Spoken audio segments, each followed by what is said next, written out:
Well, hey there, Tiger fans. Ben Arnett coming to you from Memorial Stadium and what's left of Faurot Field. We're in the first phase of the Faurot Field renovation project. That would be tearing the old turf out. And for me, I was a student here at the University of Missouri working with my good friend behind the camera right now, Stan Sylvie, on This Week in Mizzou Football when we did the story about this turf going in. So it's kind of cool to see it about 9 years later come full circle and the turf coming out. As you can see, we're about the workers tell me a quarter of the way through the process here. And let me just tell you what the process is like. It's actually pretty simple. You can see we got a seam kind of along the old sideline here. They've been tearing the turf with a large electric knife to create this seam along here.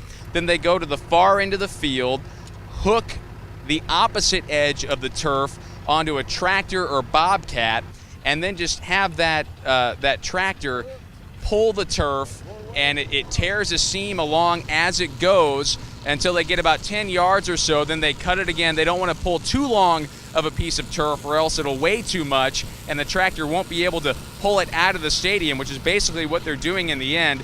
They get to the end, about a 10-yard piece of turf, cut it again, and then they got that big piece that then gets dragged out of the stadium by the tractor and placed behind the south stands here at Memorial Stadium.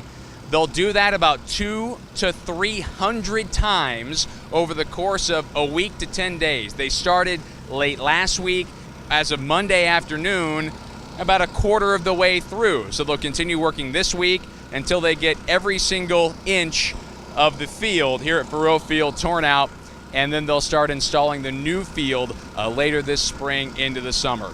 So that's just a look at the way the renovation is going here at Faurot Field. Again, about a quarter of the way through, tearing the old surface out before we put in the new Faurot Field in time for Mizzou's first season in the SEC this fall.